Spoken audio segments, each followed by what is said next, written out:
According, Vince McMahon is the boss, so there's an obvious connection there. That's why he just never asked Bruce to come in. He's protective over the boss title. I get it. Which is interesting because if you believe the, again, unreliable narrator of Captain Lou Albano, a known liar and not like a bad little white lies, as opposed to some of the worst offenders here. He makes it up most of the time.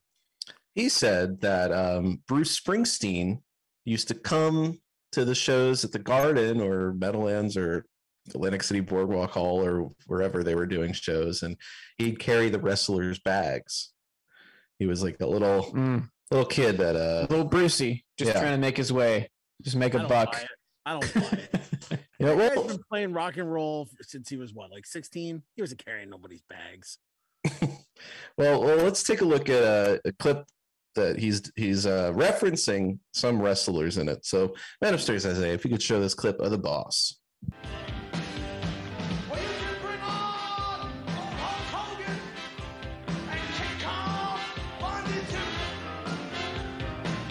That's right. Bruce Springsteen said in his autobiography, my granddad had been the proprietor of the Springsteen Brothers electrical shop. So when TV hit, it arrived at our house first. My mother told me neighbors from up and down the block would stop by to see wrestlers like Bruno Sammartino face off against Haystacks Calhoun.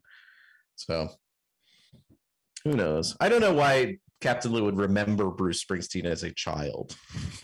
Yeah, he met a kid named Bruce once. I think that's all that happened. He was like, hey, I think I know who this guy is. I think it could have been him. It could have been him. I think he's had maybe a few two gold records. I'm gonna call it his hotline. Huh? He's had a few two gold records broken over his head. He sees I'm on fire on MTV, and he's like, "Oh, that's that kid from the Boardwalk Hall."